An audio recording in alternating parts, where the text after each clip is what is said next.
नमस्कार, कमल सरगम official YouTube च्यानलमा हार्दिक स्वागत छ। म कमल सरगम।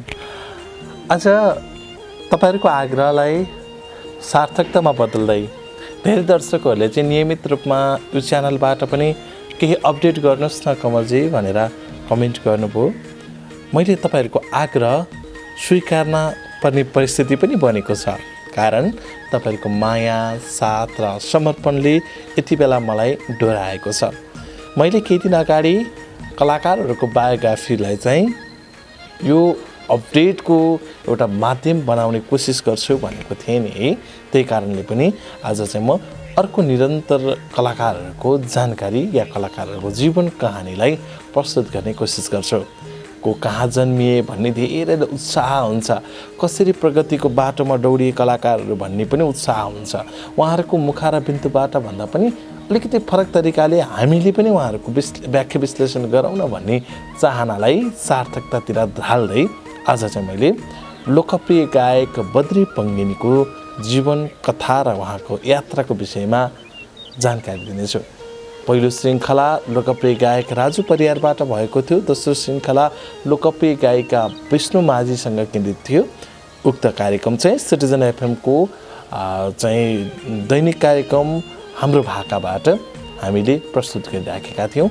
त्यहाँबाट पनि अन्य बायोग्राफीहरू आउँछ। आज चाहिँ म बद्री पङ्गेनीको बायोग्राफी भन्नतर्फ लाग्दैछु। कस्ता गायक हुन् बद्री पङ्गेनी, कसरी गायक बने, कसरी अगाडि बढिराखेका छन्, कहाँबाट प्रवेश भए भन्ने यी समग्र जानकारी आजको श्रृङ्खलावधिभर रहनेछ। तपाईँले अन्तिमसम्म हेर्न सक्नुहुन्छ। नेपाली गीत सङ्गीतको एक शिखर व्यक्तित्वको रूपमा चिनिने बद्री पङ्गेनी पाल्पाको रामपुरमा जन्मिएका हुन्। बाबा भोजराज पङ्गेनीको चाहिँ छोराको रूपमा उनी यो पृष्ठभूमिमा जन्म लिएका थिए। राष्ट्रिय लोक तथा दोहोरी गीत प्रतिष्ठानको निवर्तमान अध्यक्षको अहिले चाहिँ पदभार सम्हाल्दै हुनुहुन्छ। हामीले अहिले जानकारी गरिरहँदा योभन्दा अगाडि वर्तमान अध्यक्षको पदभारमा उहाँले लामो समय नेपाली गीत सङ्गीतलाई अगाडि बढाउनु भयो र नेपाली गीत सङ्गीतप्रतिको प्रेम र सद्भाव सधैँ उहाँसँग रह्यो। बद्री पङ्गेनी चाहिँ विशेष गरी लोकगीत लोकसङ्गीतलाई असाध्यै माया गर्ने कलाकार हुन्। म चाहिँ उहाँ स्कुलको जानकारी गराउँछु। श्री ददाई ठाडी माविबाट चाहिँ विक्रम सम्वत 2055 सालमा एसएलसी पास गरी काठमाडौँ छिरेका थिए। उनी नेपाली गीत सङ्गीतमा चाहिँ सबैको मन जित्ने गायकको रूपमा पनि स्थापित भए। जनताका गीत गाउने बद्री पङ्गेनीको साङ्गीतिक यात्राको थोरै जानकारी तपाईँलाई गराउँछु। उनी चाहिँ पुकार रोदीघरबाट चाहिँ झन्डै 6 वर्षसम्म काम गरेर नेपाली गीत सङ्गीतको यात्रामा प्रवेश गरेका थिए भने उनको पहिलो दोहोरी गीत चाहिँ तानसेन खस्यौली, धेरैले थाहा नहुन सक्छ, त्यो भएर पनि उनको पहिलो दोहोरी गीतको बारेमा जानकारी गराए। तानसेन खस्यौली उनको पहिलो दोहोरी गीत हो भने उनी त्यहाँबाट औपचारिक रूपमा रेकर्डेड आवाजको माध्यमबाट नेपाली गीत सङ्गीतमा प्रवेश गरेका थिए। बद्री पङ्गेनीको आवाजलाई कतिपयले आलोचनाको रूपमा पनि लिन्थे भने बद्री पङ्गेनीका आवाजलाई विशेष गरी गाउँपाखाका दर्शक श्रोताले चाहिँ आफ्ना प्रिय गायकको रूपमा पनि लिने गर्थे। उनी मिठो, सुरिलो र शोभनीय आवाजको धनीका गायकको रूपमा चिनिने गर्छन्। उनीसँगै लोकप्रिय गायक राजु परियार अनि लोकप्रिय गायिका शर्मिला गुरुङ, शीला आले, शकुन्तला थापा लगायतका सहकर्मी कलाकारहरू सँगै दोहोरी साँझमा काम गर्थे। लामो समय एउटै दोहोरी साँझमा यी कलाकारहरू पनि रहे। त्यसो त बद्री पङ्गेनीले गाएका गीत सङ्गीतहरूले निकै उचाइ माथि पुर्याउने कोसिस पनि गरेको छ। जनताको गीतमा लाउचेली सिन्दुर लाउ निको पारा हृदयको घाउ या त्रिशुलीको किनारमा बालुवा चाल्नेहरू, यस्ता गीतहरू जनताका गीत बने बद्री पङ्गेनीको र त जनताका गायक बन्न पुगे। उनी जनआन्दोलन होस् या सशस्त्र विद्रोहको समयमा पनि जनताका गीत गाउने गायकको रूपमा मात्र चिनिएनन्। 19 दिने यो जुन चाहिँ सडकमा आन्दोलन भइदियो, सबै पार्टीहरूको आन्दोलन थियो, त्यो ठाउँमा पनि उनले आफ्नो आवाजबाट जनताको गीत गाएर जति चाहिँ जनताको शोषकहरूलाई हटाउने काम गरे र जनताको शासन बनाउनु पर्छ भनेर उनी लागि परे र त उनी जनताको गायक भए। यता मैले जानकारी गराएअनुसार कतिपय कुराहरू छुट्न सक्छ। उनका चर्चित गीतहरू चाहिँ जस्तो क्याम्पस, जो पिएन क्याम्पस विवादमा पनि आएको गीत थियो, उनलाई विवाद र चर्चा दुवै चाहिँ सँगै लगेको गीत थियो भने त्यसै गरी ब्युटी नम्बर 1 उनको अर्को गीत थियो। ससुरालीमा एल्बमभित्र धेरै गीतहरू सार्वजनिक भएका थिए भने उनलाई सर्वाधिक चर्चामा पुर्याएको गीत भने ससुरालीमा ख्याल ख्यालमै दिल बस्यो कान्छी सालीमा नै हो। जब उनको त्यो गीत आयो र त नेपाली गीत सङ्गीतमा बद्री पङ्गिनीको उचाइ अझ माथि पुग्यो। त्यसो त ससुरालीमा उनले र सिन्धु मल्लले गाएको गीत हो। सिन्धु मल्ललाई पनि नेपाली गीत सङ्गीतको स्थापित गायिकाको रूपमा यो गीतले चिनाइदियो र बद्री पङ्गिनी र सिन्धु मल्लको साङ्गीतिक यात्रा अझ उचाइमा पुग्यो। बद्री पङ्गिनीलाई नेपाल सरकारले दिने विभिन्न सम्मानहरू पनि प्राप्त भयो। यही वर्ष पनि बद्री पङ्गिनी नेपाल सरकारबाट सम्मानित भएका गायक हुन् भने अन्य विविध विधाहरूबाट उनी अवार्डेड पनि छन्। छोटो समयकै लोकप्रिय गायकको रूपमा आफूलाई अगाडि बढाएका गायकले बद्री पङ्गिनीले चाहिँ इमेज अवार्ड्स, हिट्स अवार्ड, त्यसै गरी अन्नपूर्ण अवार्ड लगायतका विभिन्न अवार्डहरू, त्यसै गरी राज्य जनसेवाश्री प्रबल चौथो चाहिँ सम्मान पनि प्राप्त गरेका थिए भने लोकदोहोरी प्रतिष्ठानका अध्यक्ष रहेका बद्री पङ्गिनीको प्रतिष्ठानप्रतिको योगदानको कुरा थोरै जोड्छु। बद्री पङ्गिनी दोहोरी प्रतिष्ठानका अध्यक्ष पनि भएका थिए। विक्रम सम्वत 2073 साल असोज 12 गते अध्यक्ष पदमा निर्वाचित भएका बद्री पङ्गिनी यति बेला उनकै सहपाठी साथी रमेश पिजीको अध्यक्षतामा आफू निवर्तमान अध्यक्षको रूपमा रहिराखेका छन्। प्रतिष्ठानको अध्यक्ष पदमा गायक बद्री पङ्गिनी र विष्णु खत्री र सँगै टिकाराम चपाई लगायतका कलाकारले उम्मेदवारी दिएका थिए र उनीहरूको उम्मेदवारीको आधारमा बद्री पङ्गिनी विजय भएका थिए। पङ्गिनीले 888 मत ल्याएर विजय भएका थिए भने सँगै उनका प्रत्याशी विष्णु खत्री 508 र त्यसै गरी चपाईले चाहिँ 330 मतले चाहिँ पराजय भोग्नु परेको थियो। दोहोरी प्रतिष्ठानका अध्यक्ष समेत रहेका बद्री पङ्गिनीले विकृति विसङ्गतिको विषयमा आफ्नो अध्यक्ष पद रहउन्जेल खरो रूपमा उत्रिए। विभिन्न क्षेत्रमा विकृतिजन्य गीत सङ्गीत नबजाउनका लागि र विभिन्न सङ्घ संस्थालाई विकृतिजन्य गीत सङ्गीत रोक्नका लागि उनले खरो आवाज उठाए। त्यसको फलदायी यति बेला भने छाडा र विकृतिजन्य गीत सङ्गीतको उजागरबाट अन्त्य भएको छ। छाडा गीतहरू गाउने कलाकारहरूका लागि औँला उठाउने बद्री पङ्गिनी आफ्नै साथीभाइलाई पनि छोडेनन्। छाडा गीत गाएको भन्दै गायिका सँगै सहकर्मी साथी ज्योति मगरलाई त उनले विज्ञप्ति समेत निकाले र अन्य कलाकारहरूलाई पनि उनले बारम्बार विज्ञप्ति निकाल्थे। यता प्रकाश चाहिँ जो गायिका ज्योति मगरसँग गाउने प्रकाश कटुवाललाई पनि बारम्बार उनले विज्ञप्ति मार्फत चेतावनी दिइराख्थे ताकि छाडा जन्य गीत सङ्गीतहरूको थोरै भए पनि निर्मूलता रह्यो। अहिले पनि केही छाडा गीतहरू आउँछन् तर त्यसलाई हामी दर्शकले नै इग्नोर गरिदिन्छौँ ताकि ती गीतहरू साङ्गीतिक बजारमा चर्चाको विषय बन्न सक्दैन। आज मौलिक गीत सङ्गीतको उजागर या मौलिक गीत सङ्गीत प्रसारण हुने एउटा वातावरण बद्री पङ्गिनीले पनि गराएको हुन् भन्दा फरक पर्दैन। सञ्चार माध्यमलाई सर्वाधिक माया गर्ने बद्री पङ्गिनी आफ्नो पदभरि सञ्चारकर्मीहरूलाई पनि निरन्तर अगाडि बढाए। आफूसँगै सञ्चार यात्रालाई पनि उनले साथ दिँदै गए ताकि आफ्ना कार्यकालमा भएका गतिविधिहरू हरेक साना ठुला मझौला सबै काम कार्यहरू चाहिँ सञ्चार माध्यममा प्रकाशित हुने गर्थे र बद्री पङ्गिनीलाई पनि एउटा सहजता मिल्थ्यो। बद्री पङ्गिनीका एक छोरी र श्रीमती छन् भने उनी काठमाडौँको धापासीमा बस्दै आएका छन्। आफ्नै घर बनाएका बद्री पङ्गिनीले भर्खरै मात्र धापासीमा चाहिँ बसाइ सारेका हुन्। उनी धापासीमा लामो समयदेखि बसोबास गर्थे तर आफ्नै घरमा चाहिँ लगभग 3 वर्षको हाराहारीमा बस्दै आएका छन्। छोरी बियानी पङ्गिनी निकै प्रतिभावान व्यक्तिको रूपमा चिनिन्छन्। उनी सानै उमेरमा एउटा अन्तर्वार्तामा निकै रुचाएकी थिइन्। उनको प्रस्तुत गर्ने व्यक्तित्व विकासको त्यो एउटा निकै प्रशंसा हुने गर्थ्यो। बियानी पङ्गिनी भने बोलीमा मात्र होइन व्यवहारमा पनि निकै टाटी छिन् भनेर सबैले प्रशंसा गर्थे। उनी सानैमा ठुलो नेताको प्रशंसक थिइन्। आफू क्रान्तिकारी भावको स्वभाव देखाउने बिहानी पङ्गिनी देशमा केही हुनुपर्छ भने नयाँ पुस्ताले केही गर्न सक्छ भनेर सधैँ आवाज उठाउँथिन् पनि र अझ पनि उनी त्यो भावमा अगाडि छिन्। राजनीतिक क्षेत्रमा लाग्छु भन्ने बिहानी पङ्गिनी यति बेला भने अध्ययनमै व्यस्त छिन्। यता बद्री पङ्गिनीकी श्रीमती कल्पना पङ्गिनी पनि नेपाली गीत सङ्गीतलाई धेरै माया गर्ने एक व्यक्तिको रूपमा छिन्।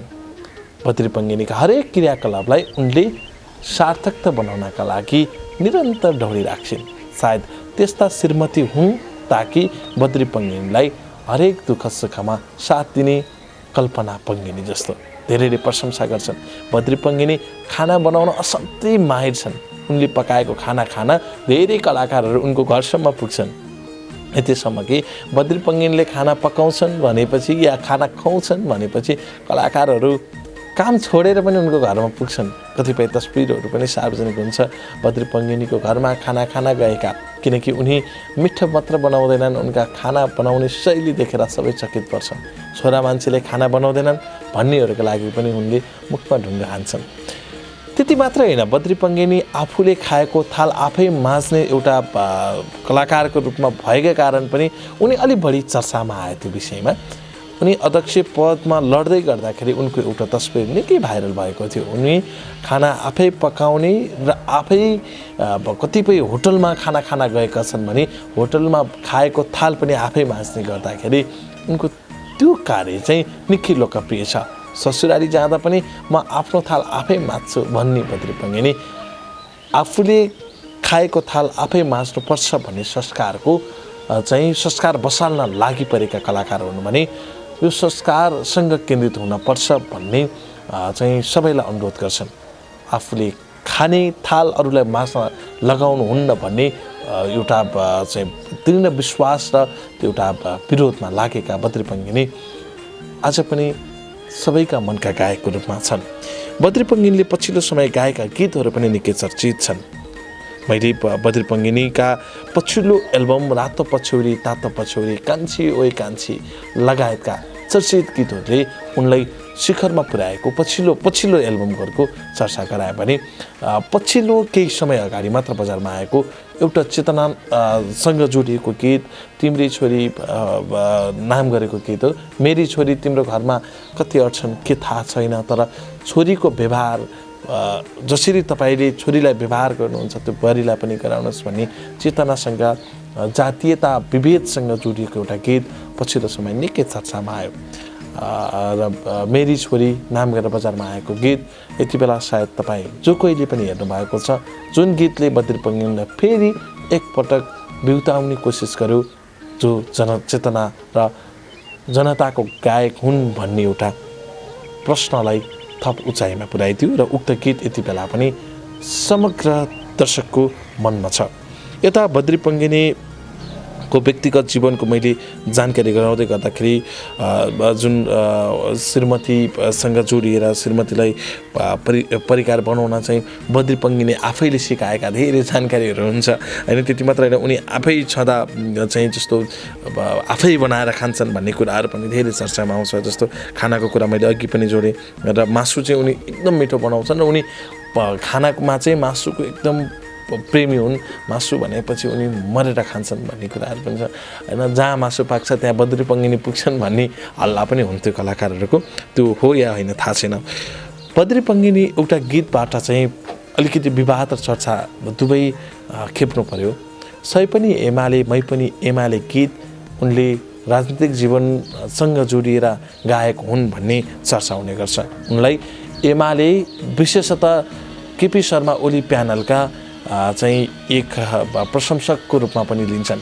उनी एमालेप्रति चाहिँ अलिकति विश्वास राख्छन् र उनी अलिकति राजनीतिमा चाहिँ एमालेको एउटा प्यानलभित्र छन् भन्ने कुरा धेरै दर्शकहरूले आकलन गर्छन् र उनको सही त्यो तत्कालीन रूपमा आएको गीत सही पनि एमाले मै पनि एमाले पनि उनी एमाले हुन् कि भन्ने प्रश्नहरू धेरै हुने गर्छ। सायद त्यो एउटा चाहिँ तपाईँहरूका लागि जानकारी सहितको मैले भिडियोमा पनि बद्री पङ्गेनीको को हुन् बद्री पङ्गेनी, कसरी बद्री पङ्गेनी बने भन्ने कुरा पनि जोडेँ।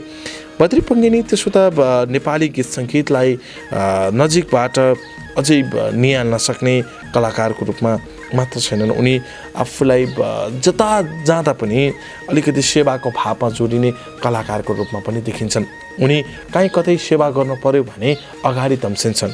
पछिल्लो समय उनले राष्ट्रिय लोक तथा दोहोरी गीत प्रतिष्ठानमा गरेको एउटा सेवाको तस्बिर निकै भाइरल छ।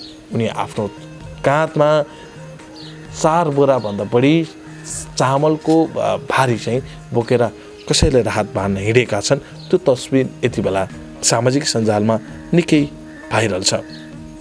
बद्री पङ्गेनी एक समय विवादमा पनि आए। जुवाको खालमा बद्री पङ्गेनीलाई पक्राउ गरिएको भन्ने समाचार जुन बेला विवादमा आयो त्यो सत्य थियो या गलत थियो भन्ने कुरा चाहिँ त्यति धेरै खुलाइएन र त्यो त्यत्तिकै साम्य भयो। साँच्चीकै हो या होइन भन्ने कुरा दुवै विवादमा थिए र सम्भवतः त्यो कुरा त्यत्तिकै साम्य भयो। यता बद्री पङ्गेनीका धेरै जानकारीहरू सञ्चार माध्यमहरूमा पनि भेट्न सकिन्छ। बद्री पङ्गेनी अध्यक्ष हुँदाखेरिको चर्चा, बद्री पङ्गेनीको सफलताका चर्चाहरू सधैँ हुने गर्छ। उनी नेपाली गीत सङ्गीतको यात्रामा गरेका धेरै क्रिया प्रतिक्रियाहरूले उनलाई एउटा नेपाली गीत सङ्गीतको उचाइमा लाने एउटा बाटो चाहिँ बनेको छ।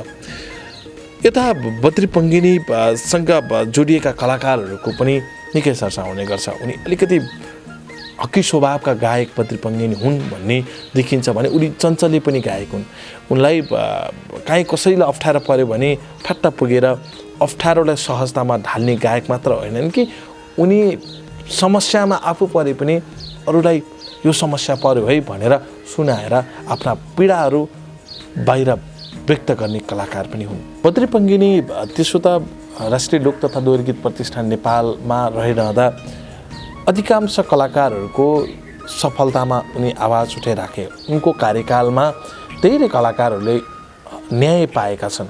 विदेशिएका जो विदेशमा अल्पत्र परेका कलाकारहरूलाई पनि उनले सहज रूपमा नेपाल भित्राएका थिए भने कतिपय नेपालबाट बाहिर जान चाहने कलाकारहरूलाई या विदेशी कार्यक्रमहरूमा सहभागिता हुन चाहने कलाकारहरूलाई पनि उनले सहजीकरणको भूमिका खेल्दै विभिन्न ठाउँहरूबाट आफ्ना परिपत्र जारी गर्दै चाहिँ धेरै कलाकारहरूलाई बाहिर पठाउने या कलाकारिताको रूपबाट गीत गाउन पठाउने काम पनि गरे। कतिपय कलाकारहरूले प्रेरणाको स्रोतको रूपमा पनि लिन्छन् बद्री पङ्गेनीलाई। बद्री पङ्गेनीको कार्यकाल सफल हुनुमा उनले एउटा अत्यन्तै लोकप्रिय काम गरे। तत्कालीन स्वर्गीय चाहिँ अहिले स्वर्गवास हुनुभयो रविन्द्रजीले गर्नुभएको जुन रविन्द्र अधिकारीले चाहिँ उहाँलाई एउटा सपोर्ट गर्नुभयो कारण के थियो भने राष्ट्रिय लोक तथा दोहोरी गीत प्रतिष्ठान नेपालको आफ्नै घर भन्ने अभियान बद्री पङ्गेनीको कार्यकालमा थालनी भएको थियो। उनले आफ्नो अध्यक्ष पद रहउन्जेल प्रतिष्ठानको आफ्नै भवन निर्माण गर्ने एउटा अठोटको साथ नै लागि परे र अन्तिमसम्ममा उनले भवन बनाएरै छाडे। अहिले राष्ट्रिय लोक तथा दोहोरी गीत प्रतिष्ठान नेपालको भवन सामकोसीबाट सरेर अहिले चाहिँ धापासी हाइटमा छ। सायद धापासी हाइटमा तपाईँ पुग्नु भएको छैन भने पुग्नु होला। यति बेला राष्ट्रिय लोक तथा दोहोरी गीत प्रतिष्ठानको आफ्नै भवन छ। यो कार्यमा बद्री पङ्गेनीको ठुलो भूमिका रहेको भन्दै धेरै प्रशंसकहरू बद्री पङ्गेनीलाई धन्यवाद दिन्छन्। उनले गरेको सबैभन्दा सराहनीय एउटा कार्य भने यो पनि हो। आज कलाकारहरूको समस्या बुझ्ने एउटा आफ्नै भवन छ जहाँ कसैको समस्या बुझ्नका लागि त्यहाँ पुग्यो भने सहजै रूपमा समस्या टर्छ। धेरै देश विदेशमा रहनुभएका कलाकारहरूको साथ सहयोग र सपोर्टको कारण उनलाई त्यो कार्यमा थप उचाइ मिल्यो। बद्री पङ्गेनीको विश्वासको पात्रको रूपमा हेरिने कलाकारहरू चाहिँ लोकप्रिय गायक चन्द्र शर्मा, लोकप्रिय गायक तथा सर्जक को रूपमा रहनुभएका अन्य कलाकारहरू राजु परियार, त्यसै गरी लोकप्रिय कलाकार तथा सर्जक रमेश विजी लगायतका कलाकारहरू चाहिँ बद्री पङ्गेनीको चाहिँ अलिकति नजिकका निकटका कलाकारहरूको रूपमा लिने गरिन्छ भने बद्री पङ्गेनीलाई सदैव हौसला दिने कलाकारहरू पनि धेरै छन्। अग्रज कलाकारहरूले पनि बद्री पङ्गिनीको काम क्रियाकलापप्रति सदैव सम्मान व्यक्त गर्छन्। उनी सानालाई आदर गर्ने र ठुलालाई सम्मान गर्ने कलाकारको रूपमा छन्। उनी कहिल्यै पनि कलाकारको मतभेदसँग चाहिँ जोडिन्नन्। उनी सदैव कलाकारहरूको सफलताको श्रेणीतिर लम्किन्छन्। उनले गाएका अधिकांश गीतहरूले नेपाली समाजलाई रूपान्तरण गर्ने एउटा बाटोतिर आफूलाई धकाल्दै गइराखेका छन्। पछिल्लो समय आएको पानी पकाएर बाक्लो हुँदैन पनि बद्री पङ्गिनीको चर्चित एल्बम हो। उनले गाएको 30 को गीत पनि निकै चर्चित भयो। 30 मा कोरोनाको डर छ सानो, घरमै बस्न पर्छ सानो गीत नेपाली गीत सङ्गीतको इतिहासलाई एउटा अर्को उचाइमा लानुपर्ने सिर्जनाको रूपमा पनि स्थापित भयो, जुन अहिले पनि टिकटक, सामाजिक सञ्जाल अन्य ठाउँमा निकै चर्चित छ। तातो पछ्यौरी आफ्नै बहिनी शकुन्तला थापासँग गाइन्। बद्री पङ्गिनीको उक्त गीत पनि निकै चर्चित भयो। आफ्नै बहिनी भन्नाले उनले धर्म बहिनी बनाएका थिए। शकुन्तला थापाको केही दिन अगाडि विवाह पनि भयो र बद्री पङ्गिनीले कन्यादान दिएका थिए।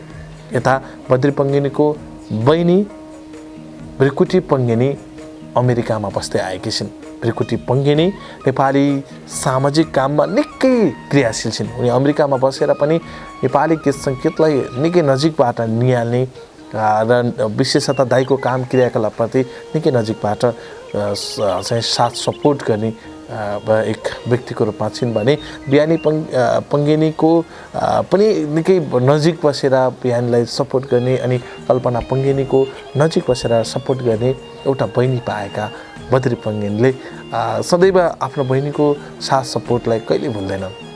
बद्री पङ्गिनीको 2वटा मम्मी हुन् र दुवै आमाहरूको निधन भयो। यता बद्री पङ्गिनीको पिताको पनि निधन भएको छ। गत वर्ष उनले आफ्नो पितालाई गुमाउनु पर्यो। त्यो समय बद्री पङ्गिनीको लागि निकै दुःखदायी समय थियो। माता गुमाएर पीडा झेलिराखेका बद्री पङ्गिनीले पिताको पनि माया पाउन सकेनन्। त्यसो त बद्री पङ्गिनी आफूप्रति निकै गैरभावसँग नभएर आफूप्रति निकै सद्भावसँग जोडिएर अगाडि बढ्छन्। यता बद्री पङ्गिनीको भाइ पनि बद्री पङ्गिनीलाई सघाउने गर्दछन्, जो गाउँमै बसेर निकै सामाजिक काम गर्दै आएका छन्। बद्री पङ्गिनी पनि आफै सामाजिक सेवामा क्रियाशील कलाकार हुन्। उनले यति बेला नेपालको एक मात्रै मौलिक रियालिटी सो नेपाल दोहोरी च्याम्पियन, जुन दोहोरी च्याम्पियनको रूपमा नेपालमा एउटा फरक र नेपालकै एउटा मौलिक सोको रूपमा कार्यक्रम चलाइराखेका छन्। उनकै नेतृत्वमा उक्त कार्यक्रम नेपाल टेलिभिजनबाट प्रसारण हुने गर्छ। उनी र प्रीति आलेले उक्त कार्यक्रम चलाउँछन् भने यता लोकप्रिय सर्जक कलाकार रमेश पिजी, जसै कि लोकप्रिय कलाकार गायक लोकदोरी प्रतिष्ठानका पूर्व अध्यक्ष चन्द्र शर्मा, त्यसै गरी लोकदोरी प्रतिष्ठानकै पूर्व अध्यक्ष तथा कलाकार जो चाहिँ नेपाली गीत सङ्गीतसँगै जोडिनु भएको छ प्रजापति पराजुली, त्यसै गरी नेपाली लोकदोरी क्षेत्रकी सफल गायिका, चर्चित लोकप्रिय गायिका र राष्ट्रिय लोकदोरी प्रतिष्ठानकी पूर्व सदस्य समेत रहनुभएको गायिका सीता थापा यति बेला प्रमुख रूपमा निर्णायकको रूपमा रहनु भएको छ। प्रीति आलेको विवादमा पनि बद्री पङ्गिनीले सधैँ आवाज उठाउँथे। प्रीति आले लोकदोरी क्षेत्रमा रहँदै गर्दा उनले 2 पटकसम्म बद्री पङ्गिनीको कारण चाहिँ स्पष्टीकरण दिनुपर्ने परिस्थिति बनेको थियो। त्यसो त प्रीति आले सोही मञ्चमा मौलिक भएर प्रस्तुत हुँदाखेरि कतिपयले ओहो बद्री पङ्गिनीका कारण पनि प्रीति आले केही परिवर्तन भएको हो कि भन्ने पनि कमेन्टहरूमा व्यक्त गर्छन् भने त्यसो त प्रीति आले मौलिक ठाउँमा मौलिक रूपमै प्रस्तुत हुने र स्टेजमा अझ विशेष दर्शकलाई नचाउने गायिकाको रूपमा भएको कारण यी प्रश्नहरू उठ्ने गर्छ। हवस् त दर्शकबिन, आज बद्री पङ्गिनीका धेरै जीवनका तिता मिठा जीवन यात्राका कहानीहरू प्रस्तुत गरेँ। बद्री पङ्गिनीका धेरै कुराहरू ल्याउन बाँकी छ। मैले सबै कुराहरू भिडियोमा हटाउन सकेको छैन। कमेन्टमा धेरै दर्शकहरूले यो कुरा चाहिँ आएन पनि भन्नुभएको होला। यो कुरा नआउनुमा कतिपय कुराहरू नआउनुमा हाम्रा कमजोरी पनि हुनसक्छ। यो 20-25 मिनटको भिडियोमा सबै कहाँ हट्छ र दर्शकबिन, तर हटाउने कोसिस चाहिँ गरिँदो रहेछ। हामी अर्को श्रृङ्खलामा तपाईँका लागि अन्य कलाकारहरूको पनि बायोग्राफीहरू यसरी नै प्रस्तुत गर्नेछौँ। कृपया कमल सरगमको युट्युब च्यानल सब्सक्राइब गर्नु भएको छैन भने गरिदिनु होला। कमेन्टमा अब आउने कलाकारहरू या अबको बायोग्राफी कसको सुन्न या बुझ्न मन छ कृपया लेखिदिनु होला। म उहाँहरूको जीवनयात्राको कहानीहरू खोजेर सकभर भित्री कुराहरू पनि बाहिर ल्याउने कोसिस गर्नेछु भन्दै यो श्रृङ्खलाबाट म तपाईँकै सुख दुःख अनि हाँसोरोदनको साथी कमल सरगम छुटिन्छु। नमस्कार। तपाईँको बाँकी पल शुभ बितोस् र क्यामेरामा साथ दिने निरोज गौतमलाई पनि मरिमिर धन्यवाद।